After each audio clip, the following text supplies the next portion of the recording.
So this morning, I'm fortunate to be chatting with recognized travel expert Claire Newell. Claire has been the president of Travel Best Bets for 27 years with a team of over 220 staff. Not only has Claire visited over 65 countries, she is the official travel expert for Global News, CKNW Radio, and best-selling author of Travel Best Bets and Insider's Guide to Taking Your Best Trip Ever.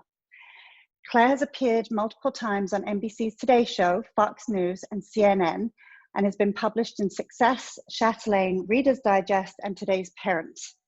Thank you for taking the time to chat with me today, Claire, about travel and the future of travel in light of the current COVID pandemic. Oh, thanks for having me, Andie. It's not been fun being in the travel industry over the last few months, that's for sure. I'm sure. Well, how do you feel? I mean, obviously you've been busy dealing with the fallout of what's happened, but how do you feel the impact of COVID is going to change the future of travel?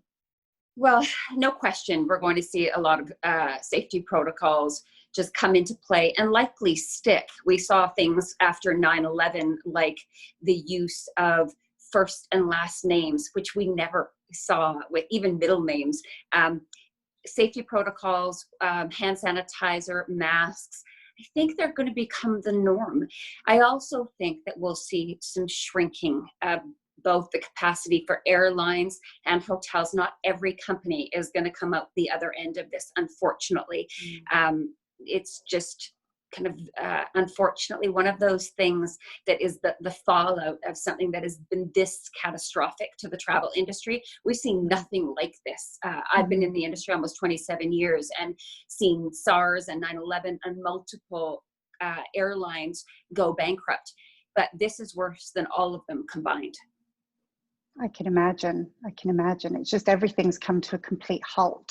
Well, it certainly seems that you think that, but then I'll notice that I'll see planes coming in and out, and some people are still traveling. So what are the guidelines at the moment when it comes to travel?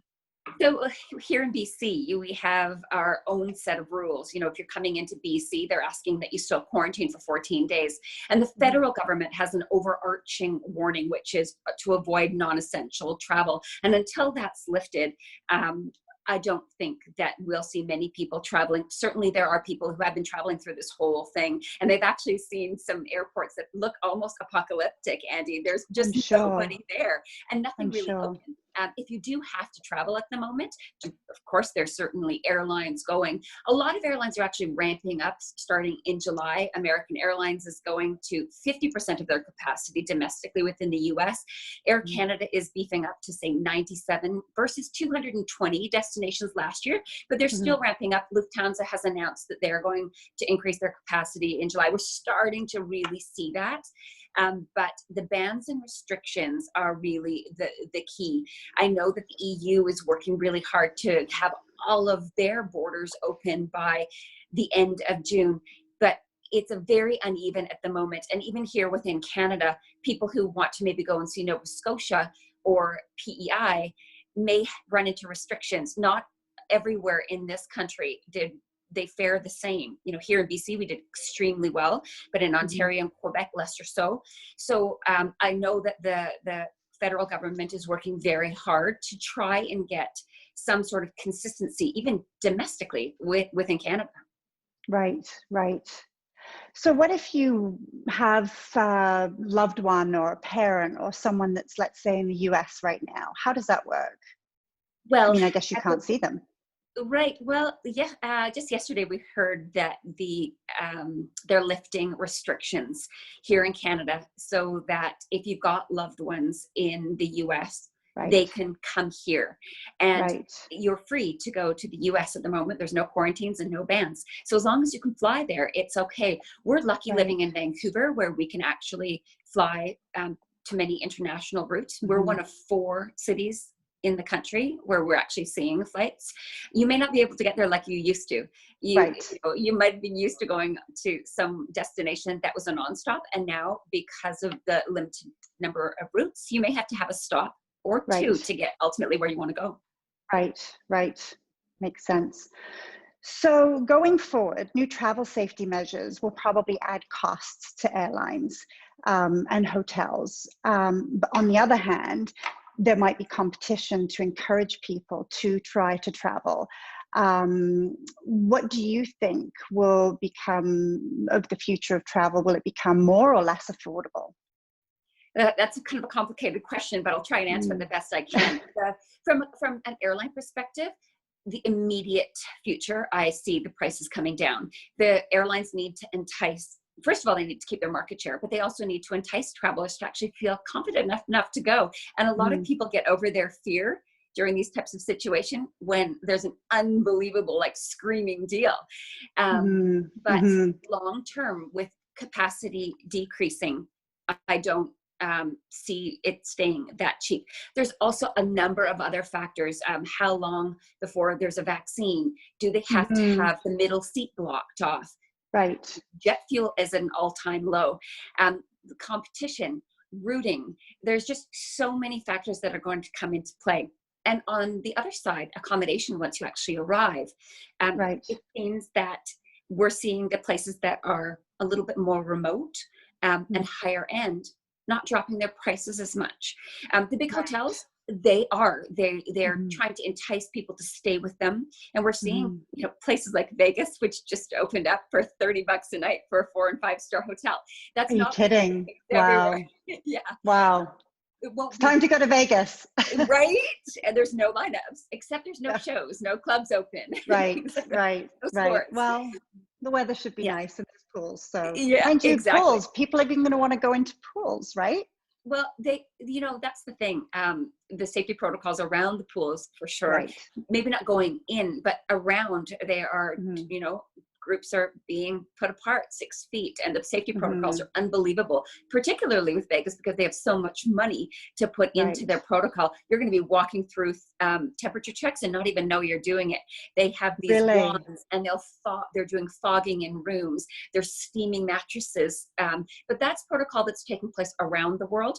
So what I was getting at is that hotels are likely going to really have to drop their prices. We saw that in Asia, which has recovered quicker than Europe. Europe is now kind of trending flat with some uptick. And then in the US, fares are low, but we expect them to increase.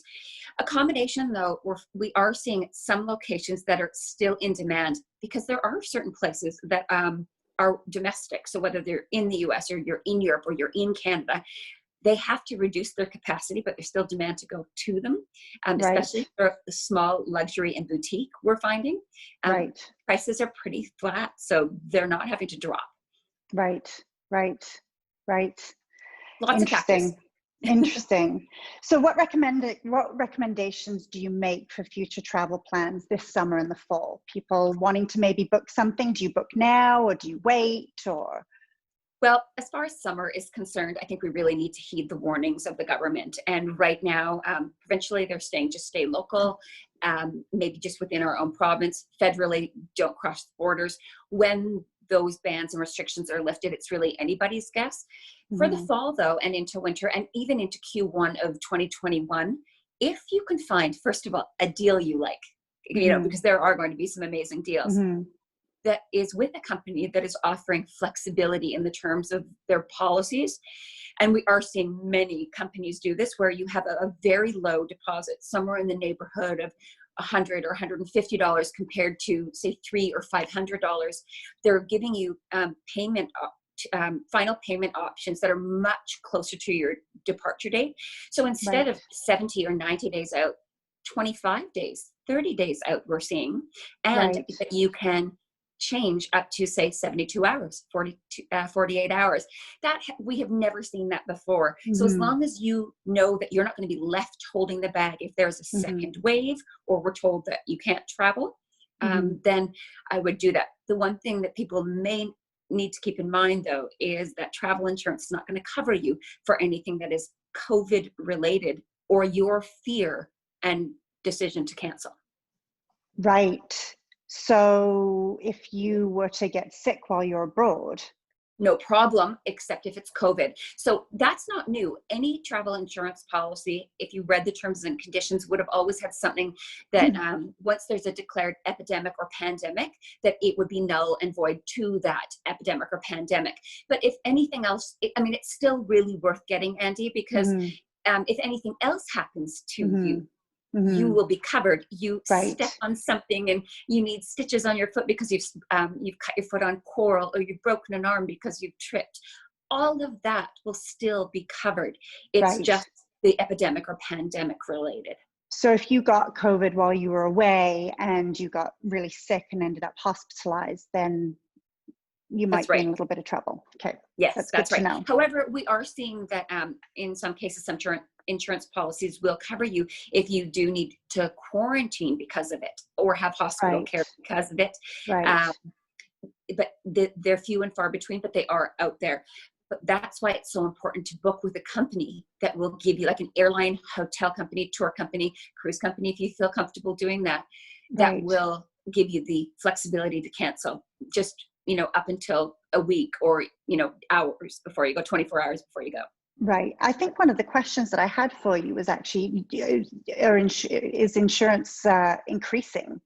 Have you seen? Well, in 2019, it was the first year ever in 27 years of me being in this business that we didn't see an increase on. We sell manual life insurance. It doesn't matter which policy you you buy, whether it's through your bank or through your credit card company or through another carrier. We end up, we've dealt with them for a long time. They pay their claims and they're good to deal with. But they hadn't had an increase. And most insurance companies didn't have an increase in 2019. They usually increase between 3 and 7%, depending on the year. So I anticipate that regular lift, but otherwise nothing too out of the ordinary. Right. Okay.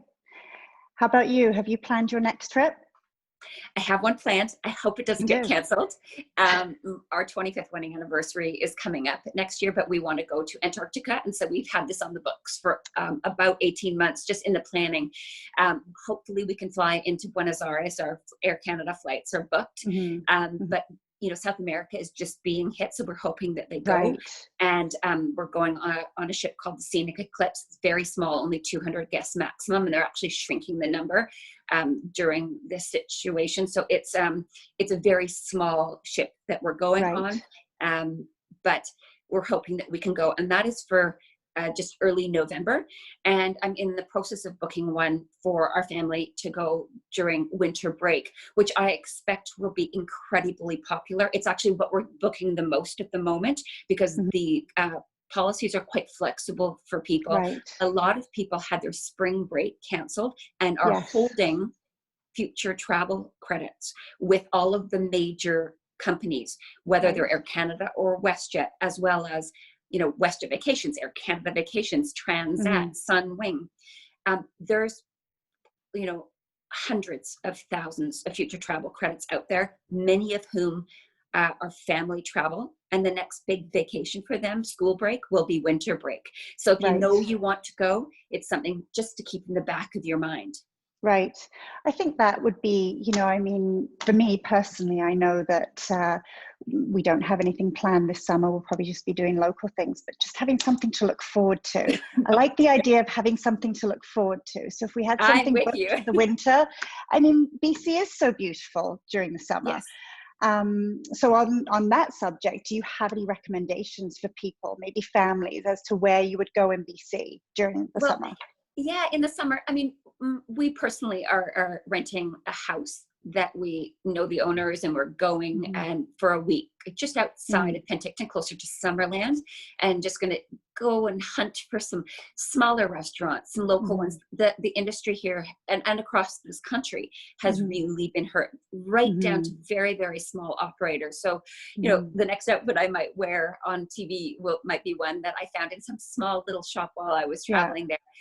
Small wineries that we'd like to visit, small local restaurants. So, but there are many, many across this country, but also here in this province, which I think is where I think a lot of people feel very, I think they want to help the local, and they will stay in this province. We actually have a site on travelbestbets.com that is strictly devoted now to Canada getaways, and the sheer number of BC getaways that are on there are about 10 times what we used to have last year, because so many people are looking for them. They're on Vancouver Island, you know, Souk, Tofino, keeping in mind that some places are very small and still don't want any tourists. So you have to do a little bit of research.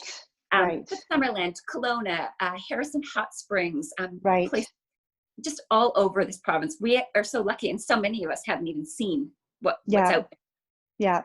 Yeah.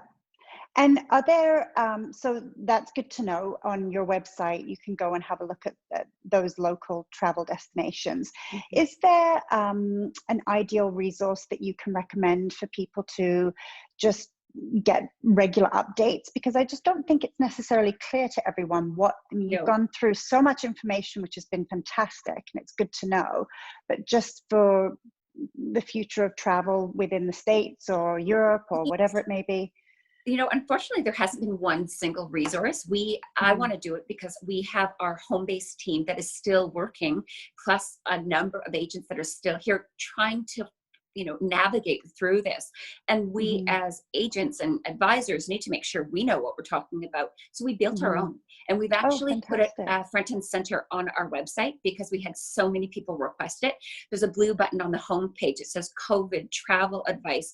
And we've taken information from IATA, which is the International Air Transport Association, and its member airlines, along with a number of other resources. And we update it virtually every single day. And you can go by area, and it will tell you where you can and can't go and what restrictions that you may have. We even had to, because we had so many people questioning within Canada, if you go to the Canada section or the North America section and then go under Canada, it will actually list provincially what, you know, all the various provinces have.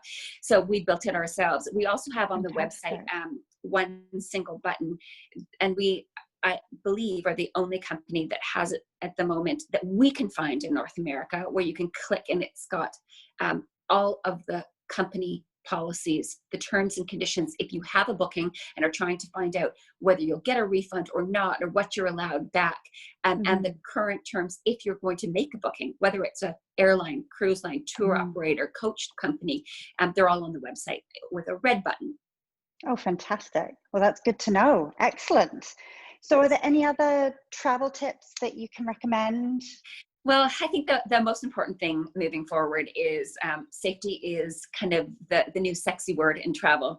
It's also going to be what you end up paying for. It's going to be the luxury. So, you know, to stay informed, you first of all need to heed the warnings of our federal government. So a great website to go to for that resource would be travel.gc.ca. And as soon as that travel ban, which is avoid non-essential travel, is lifted, I'm sure that we will see a flux of all the pent up demand for people who are kind of the early adopters book. There's really three groups. There'll be the people who are like me, who will go and who will go early. There'll be others who are cautiously optimistic and wait for people like me to come back saying, I'm fine. I'm fine. Yeah. And then there will be the others who, until there's a vaccine, they're just going to hunker in at home. But however you feel comfortable. One thing that I know for sure is that airlines are not going to be able to block off middle seats moving forward for very long. And if you follow the president of Ryanair, he's a character, an Irish guy, and he has basically said there's no bloody way that they are going to be able to be financially feasible, and he'll shut his doors if the government mandates that they have to block off middle seats. It isn't. And if you've been on a flight, you know that the person, if you're sitting in the aisle and someone is at the window, even if the middle seat is blocked off, you can reach over and touch them. What you need to make sure, and almost every commercial airline that I know uses HEPA filters, which takes up 99.9% of the particulate matter, including virus, bacteria, fungus. That's really important. You wearing your mask and making sure that the touch areas around you are clean and that you're washing your hands, whether with soap and water or with the hand sanitizer, that's really going to keep you safe on airlines. I wouldn't hesitate to go tomorrow on a flight, but I'm going to make sure that I take care of myself. And I encourage travelers to do the same. When you go into an accommodation, whether it's a vacation rental that you have, or a hotel room, or even just, going into an RV or campsite, all the touch surfaces need to be cleaned. It's your responsibility. The remote controls, the light switches, the faucets, anything that's high touch. All of the companies are going to have all of the protocol on their websites. So do some research and do that. And just make sure that if you find a deal, that you can always get out of it or change it and you're not left holding the bag. Those policies are going to be in play for the next few months, I anticipate.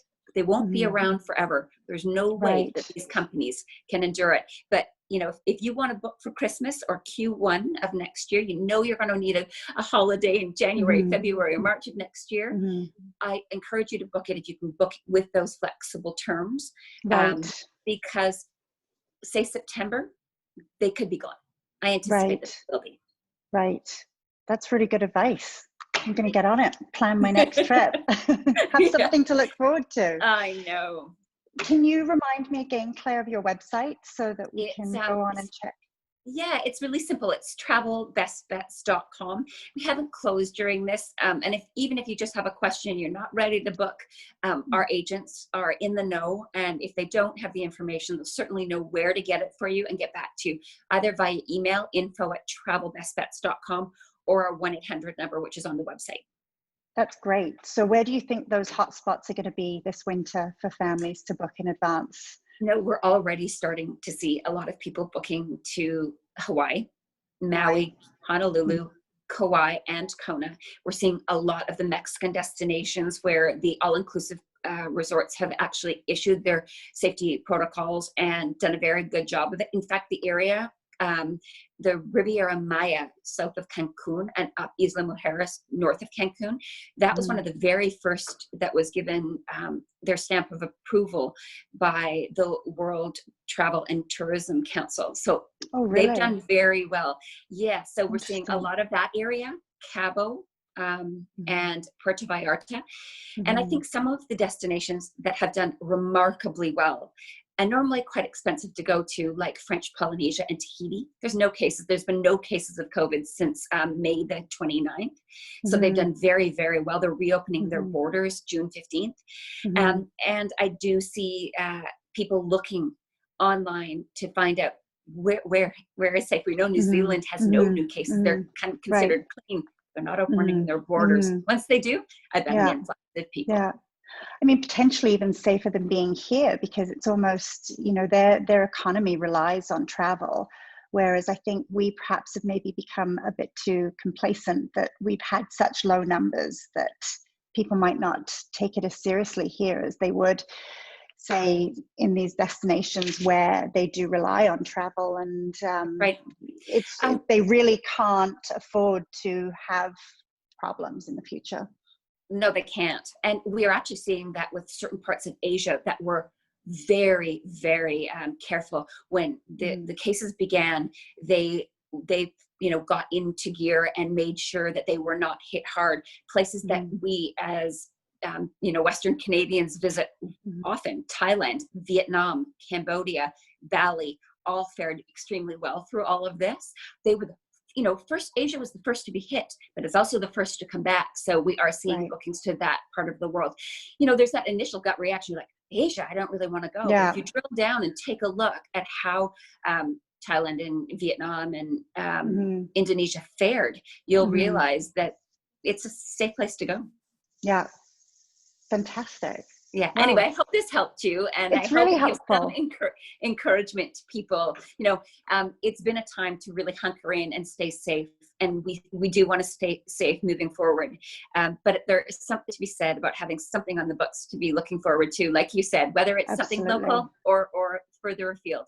But there's some deals to be had and some really good terms and conditions to take advantage of at the moment. Well, that's what's really reassuring, is if you do book, that you've got those guarantees in place that will protect you if you do have to cancel because we get a second wave or whatever it may be.